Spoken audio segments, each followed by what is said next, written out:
Eric Trump once said, "Democrats are not even people." Tonight, a person named Jasmine Crockett would prove that some Trumps aren't even businessmen, just charity cases who steal from actual charities. The setup was supposed to be friendly.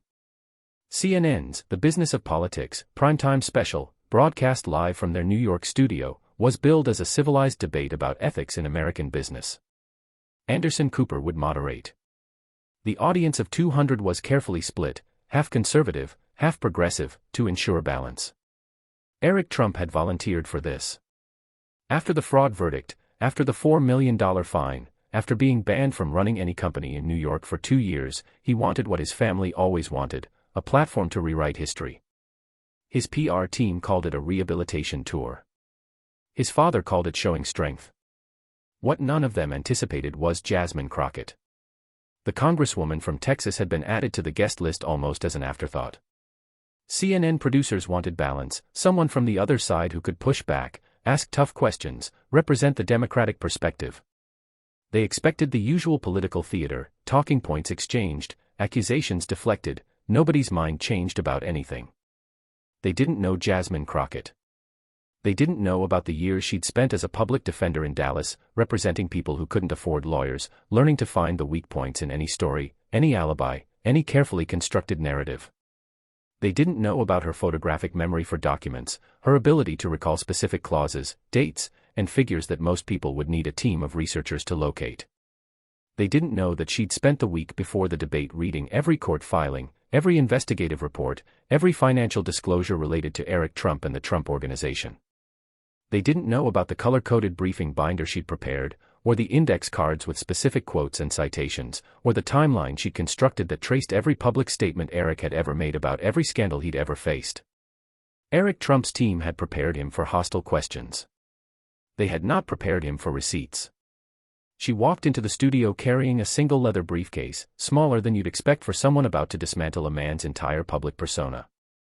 When she smiled at Eric during the pre-show handshake, producers would later describe it as the receipt smile, the kind of smile a prosecutor gives a defendant who just lied about something she can prove.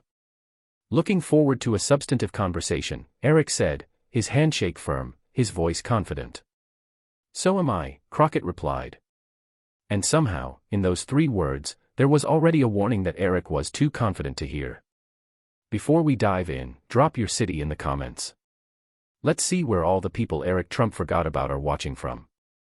This one's for you. Now, the lights dimmed, the cameras rolled, and Anderson Cooper welcomed America to what he didn't yet know would become the most watched CNN segment in 3 years. Eric Trump arrived in a Navy suit that probably cost more than most Americans' monthly rent. He'd been media trained within an inch of his life, briefed on every possible question, armed with talking points about witch hunts, political persecution, and the eternal Trump fallback, fake news.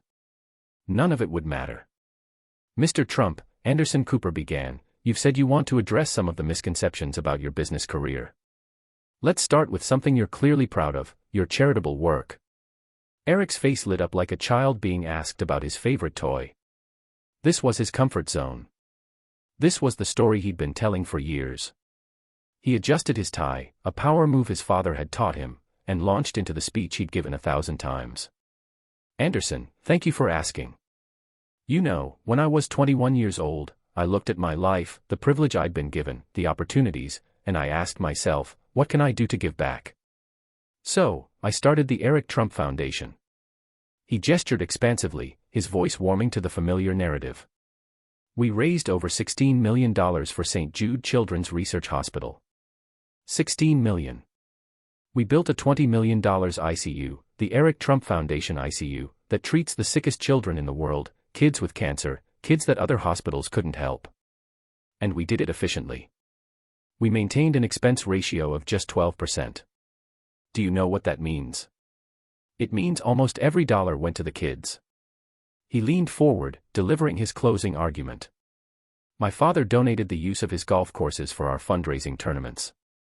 The Trump Organization absorbed the costs. So, when you donated to the Eric Trump Foundation, you weren't paying for overhead. You weren't paying for fancy galas. You were paying for medicine, for doctors, for hope." He paused for effect, the way he'd seen his father do 1,000 times. "Every single dollar. The conservative half of the audience applauded warmly. A few people even stood. Eric nodded graciously, the picture of humble philanthropy. Jasmine Crockett hadn't moved. She sat perfectly still, her briefcase resting on her lap like a patient predator waiting for its moment. "That's a beautiful story, Mr. Trump," she said. Her voice was warm, almost admiring. "So, the golf tournaments were completely free, no charges at all?" "Absolutely," Eric said, confidence radiating from every pore. "My father donated the course. We didn't pay a dime." "That's remarkable." Crockett's hand moved to her briefcase. The click of the latch was barely audible, but somehow it silenced the entire studio. "Then, can you explain this?" She produced a document, a tax filing, clearly marked, and held it up for the cameras. "According to your foundation's own filings, the Eric Trump Foundation paid the Trump Organization $342,000 between 2014 and 2016 for use of Trump golf courses." She let the number hang in the air. "For events that were supposed to be free." Eric's smile flickered. "Those are operational costs." "Operational costs," Crockett repeated, tasting the phrase. "Interesting, because Forbes investigated this in 2017. They found that your father discovered the foundation wasn't being charged for the golf courses and personally intervened to make sure the Trump Organization got paid. After that intervention, the cost for your charity golf tournaments tripled." She produced another document. "The charity experts Forbes consulted said these amounts, and I'm quoting here, defy any reasonable cost for a charity golf event. One expert called it unconscionable." Eric shifted in his seat. "That investigation was what?" Crockett interrupted, her voice still pleasant but now carrying an edge. "Because I was a public defender in Texas for years, Mr. Trump. I've seen a lot of financial arrangements, and when money that's supposed to go to sick children ends up in a family business instead, we have a word for that." She leaned forward. "We call it theft." The audience stirred. Anderson Cooper looked like he was trying to remember if CNN had insurance for this. "The Forbes investigation called it self-dealing," Crockett continued. "The New York Attorney General called it a violation of charitable trust. But I call it exactly what your father taught you, the family business." Eric's face had gone pale. His media training hadn't prepared him for receipts. "If you're a parent who ever donated to a children's charity expecting the money to help sick kids, type receipt in the comments. Let's see how many of you there are." Eric attempted to recover. His father had taught him the cardinal rule of Trump communications: when caught, pivot to something positive. "Look," he said, forcing his voice back to its confident register. "The foundation did tremendous work. Whatever operational questions there might be, we built that ICU. We helped thousands of children. That's what matters." "That is what matters," Crockett agreed. "Which is why I find it so confusing that, after all that tremendous work, after $16 million raised, after that beautiful ICU, you and your siblings were ordered by a New York court to undergo mandatory training on how to run a charity." The words, mandatory training, landed like a grenade. Anderson Cooper turned to Eric. "Is this accurate?" "That was part of a politically motivated lawsuit." Crockett was already reaching into her briefcase.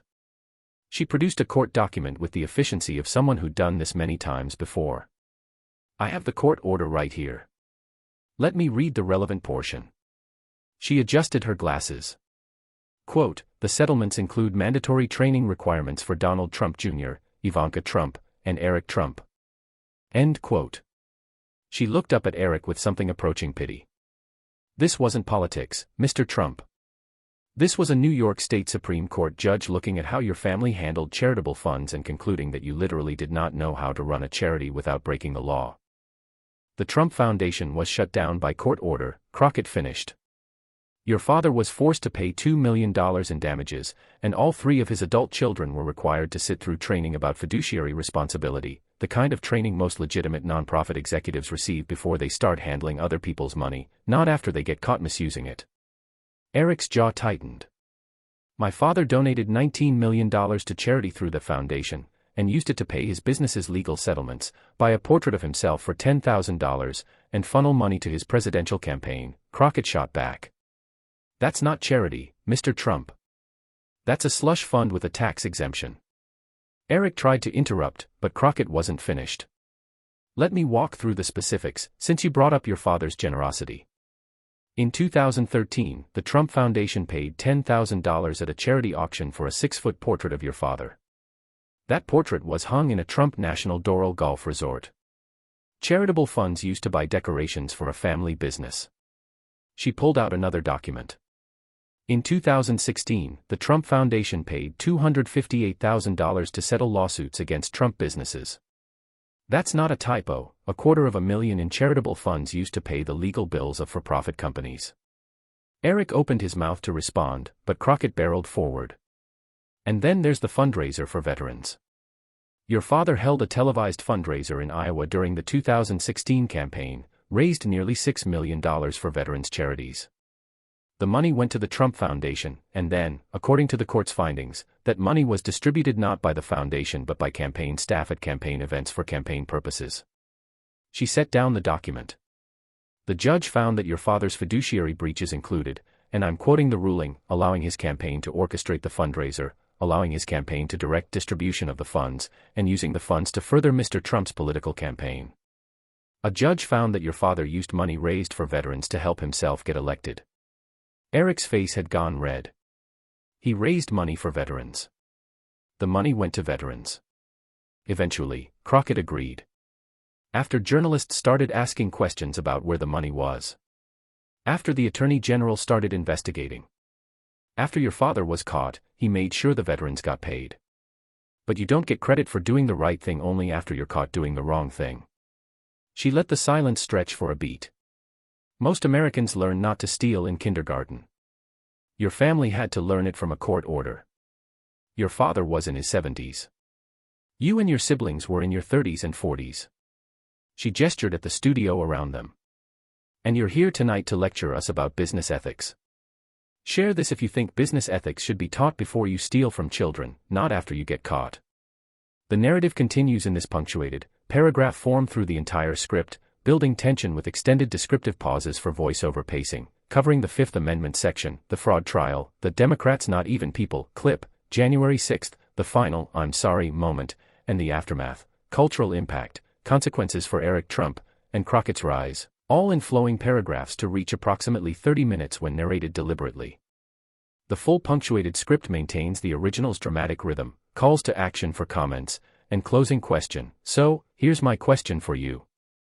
Who in your state thinks they're above accountability? Drop their name in the comments.